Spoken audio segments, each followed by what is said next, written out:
Assalamualaikum warahmatullahi wabarakatuh. Bismillahirrahmanirrahim. Raditu billahi robba wabil islami dina wabi muhammadin nabiyya wa rasulah mabad. Segala puji bagi Allah Rabb semesta alam. Semoga kita senantiasa diberikan kesehatan dan keberkahan oleh Allah Subhanahu wa taala di dalam melaksanakan satuan acara perkuliahan di mata kuliah Ilmu Sosial Dasar untuk Manajemen Bisnis Syariah. Dan materi ini sedikit saya sampaikan sebagai gambaran untuk presentasi terkait dengan hukum dan penegakan hukum di Indonesia. Dilihat dari definisi hukum ada 3 ya, menurut Ernst Altrecht, kemudian menurut Hans Kelsen sama Mokhtar Kusumatmadja. Kalau kita berbicara hukum itu adalah sifatnya memaksa gitu ya, ataupun mengikat. Nah, itu definisi secara harfiahnya hukum. Kalau kita lihat hukum menurut Ernst Altrecht gitu ya, bahwa hukum adalah himpunan petunjuk hidup ya, atau perintah. Di situ ada, di dalamnya ada perintah dan ada larangan yang mengatur tata tertib dalam suatu masyarakat ya, yang seharusnya ditaati oleh anggota masyarakat, dan jika dilanggar dapat menimbulkan tindakan dari pihak pemerintah dan dari masyarakat itu sendiri. Nah, berarti di dalamnya hukum itu karena bersifat memaksa dan mengikat, berarti kita harus include terhadap sistem tersebut. Nah, karena di situ kalau menurut Ernst Altrecht itu adalah dia mengatakan petunjuk hidup gitu ya. Seperti halnya kita sebagai muslim, petunjuk hidup kita adalah Al-Qur'an ya. Ya, jadi ikutilah apa-apa yang telah Allah turunkan kepada kita. Berarti kita mengikuti yang diturunkan Allah adalah mushafnya, Al-Quran, dan jangan mengikuti pemimpin-pemimpin selain daripada Al-Quran. Tapi kondisi hari ini banyak orang yang tidak mengetahui itu, yang seperti dalam surat ketiga ya, Al-A'raf ya, surat 7 ayat 3 kalau nggak salah gitu. Itu berbicara tentang hukum. Kalau menurut Hans Kelsen, bahwa hukum itu bagian daripada norma yang berisi kondisi, dan itu ada konsekuensinya di dalam suatu tindakan kita. Berarti kalau kita naik motor, kemudian kita sudah tahu bahwa lampu merah itu kita harus berhenti, tapi karena tindakan kita ya tidak tertib hukum, akhirnya menerobos lampu merah dan kita akan ditilang ya. Itu bagian daripada kondisi ataupun ada konsekuensinya. Itu menurut Hans Kelsen. Kemudian kalau menurut Mokhtar Kusumatmadja, bahwa hukum itu adalah kaidah dan asas-asas yang mengatur hubungan bermasyarakat dan dibuat berdasarkan pada keadilan gitu ya. Ya, tadi di awal sudah Bapak sampaikan bahwa hukum itu peraturan yang sifatnya mengikat dan memaksa. Jadi jika kita tidak mematuhi dan melanggarnya, maka itu kita akan dikenai sanksi.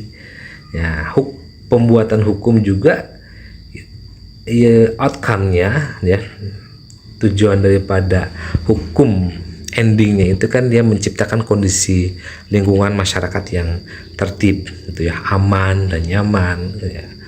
Jadi ya diberikan ya dengan adanya hukum tersebut ya, karena hukum itu bersifat wajib ya untuk dipatuhi oleh kita semua, dipatuhi oleh seluruh lapisan masyarakat ya, tanpa pandang bulu gitu ya. Itu dilihat ya secara definisi hukumnya.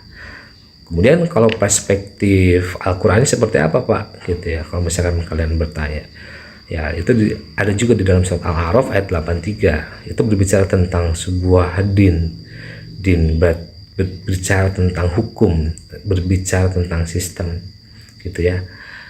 Kalau di situ dikatakan afa ghaira dinillahi yabghuna walahu aslama man fis samawati wal ard tau'an. Nah, tau'an wa karhan wa ilaihi yurja'un. Sama tadi secara prinsipal bahwa sifatnya hukum itu mengikat dan memaksa. Ya, baik suka maupun terpaksa dia harus kembali kepada sistem tersebut. Nah, kalau di dalam surat 3 ayat 83 itu, apakah kamu mencari hukum lain daripada hukumnya Allah? Berarti kondisinya, realnya, fakta di lapangannya, ada orang hari ini gitu ya, manusia hari ini mencari hukum lain daripada hukumnya Allah. Ya, itu kan sesuatu yang kata Allah, kondisinya hari ini memang ada manusia mengambil hukum sistem yang fitrah gitu ya. Apakah kamu mencari hukum lain daripada hukumnya Allah? Padahal sudah berserah diri ya, segala apa yang ada di langit dan ada apa yang di bumi, baik suka maupun terpaksa gitu ya. Kita yang ada di bumi, manusia semuanya, kita baik suka maupun terpaksa, kita harus kembali kepada siapa? Kepada hukum yang fitrah, ya berarti hukum Allah itu sendiri. Nah, kalau kita berbicara hukum Allah, tentunya hukum Al-Quran ya tidak semuanya, ataupun di Arab saja tidak semua diberlakukan daripada ayat-ayat yang untuk memberlakukan gitu ya, untuk memberlakukan mencuri, dipotong tangan, berzina, kemudian didera, itu hanya sepenggal, sebagian memang ada yang diberlakukan, tapi sebagian yang lainnya tidak diberlakukan, seperti itu ya. Kita lihat tujuan hukum ya, dilihat dari teori keadilan, kemudian teori kemanfaatan, sama teori keadilan dan kemanfaatan, dan teori ketertiban dan ketentraman masyarakat. Nah, kalau lihat tujuan daripada hukum di sini, secara pokok tujuannya kan dia menciptakan tatanan masyarakat yang tertib ya, yang damai, kemudian keadilan, kemudian menciptakan sesuatu yang sejahtera untuk kebaikan tentunya. Karena tadi dikatakan bahwa hukum secara perspektif Islam itu adalah adanya sebuah sistem hidup dan kehidupan yang berserah diri kepada siapa? Kepada aturannya Allah. Nah, makanya peranan Allah itu tercantum di dalam surat Al-Fatihah yang sering kita baca ya. Sholat 5 waktu gitu sering kita baca, tapi apakah yang kita baca paham gitu ya? Apakah yang kita baca ini benar-benar menyerap ke dalam kolbu kita semua, ke dalam otak kita semua gitu ya. Jadi apa-apa yang dibicarakan itu tentunya kita harus paham gitu ya. Ya, sampai kabura maqtan indallah, Allah murka atas apa yang kita ucapkan, berarti kita tidak bertanggung jawab atas apa yang kita ucapkan. Nah, tujuan hukum itu adalah bagaimana menciptakan tatanan masyarakat yang tertib gitu. Nah, kalau kita berbicara teori keadilan, ya keadilan itu kan di luar kemampuan manusia biasa ya. Nah, sumber ketidakadilan itu adanya perubahan dalam masyarakat. Nah, untuk mewujudkan keadilan masyarakat itu harus dikembalikan pada struktur aslinya. Ya, struktur aslinya. Jadi ya fitrahnya itu, hukumnya itu adalah bahwa hukum Allah yang paling baik tentunya. Fitrah itu tidak harus kembali kepada, bukan yang suci, artinya kembali kepada suci itu proses awal bahwa hukum Allah itu membuat sejahtera, berarti kita harus kembali kepada hukum Allah tersebut. Kemudian kalau prinsip keadilan sesuai John Rawls gitu ya, John Rawls itu ada beberapa solusi bagi problem utama keadilan. Itu ada prinsip kebebasan yang sama besarnya, atau yang disebut dengan principle of greatest equal liberty. Nah, prinsip ini kalau menurut John Rawls itu dikatakan kebebasan untuk berperan serta dalam kehidupan politik, atau ya manusia bebas untuk dia bisa berpolitik, hak bersuara, hak mencalonkan diri dalam pemilihan. Itu kata John Rawls. Kemudian kebebasan berkeyakinan, artinya termasuk berkeyakinan beragama. Kemudian kebebasan menjadi diri sendiri itu ya secara person, dan hak untuk mempertahankan milik pribadi. Itu menurut John Rawls-nya. itu ya. Nah, kalau kita sebenarnya ini slide-nya masih banyak ya, jadi Bapak hanya sedikit secara landasan ya, secara teorinya dulu gitu ya, karena nanti kedepannya kalau untuk secara penjelasan lebih dalam itu kita bisa lihat, karena kalian fakultas ekonomi ya, kalau di AS akan lebih jelas lagi secara hukum perdata atau pidana, lebih jelas lagi problematika hukum di Indonesia seperti apa, itu lebih jelas di fakultas AS lebih jelasnya itu. Nah, kita hanya sebatas gambaran saja mengenai hukum, karena kita sebagai warga negara Indonesia juga harus mengerti apa itu hukum. Nah, kalau fungsi hukum, sini bisa lihat bahwa fungsi hukum itu dia memberikan pengesahan atau legitimasi terhadap apa yang berlaku dalam masyarakat. Kemudian law as a tool of social engineering, hukum sebagai alat rekayasa masyarakat. Ya, kemudian sarana pembentukan masyarakat, khususnya sarana pembangunan, dan hukum sebagai senjata dalam konflik sosial. Nah, kalau kita melihat fungsi hukum itu kan sebagai perlindungan, ya, hukum itu kan berfungsi sebagai perlindungan. Perlindungan kepada siapa? Ya, tentunya perlindungan kepentingan manusia.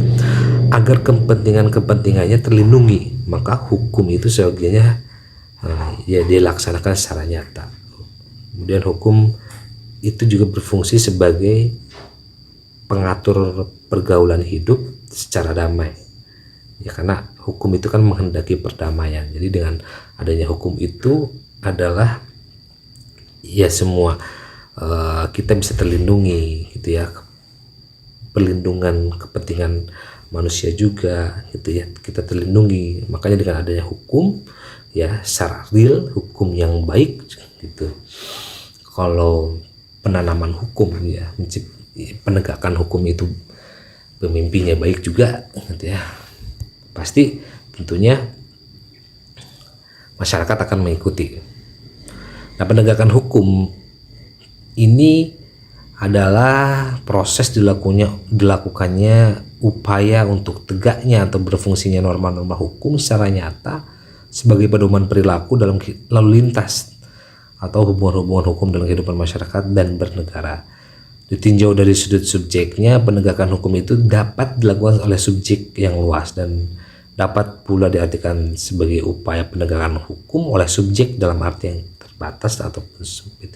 Itu menurut Profesor Dr. Jimli Asidik ya, dosen ilmu budaya ya, dosen ilmu budaya.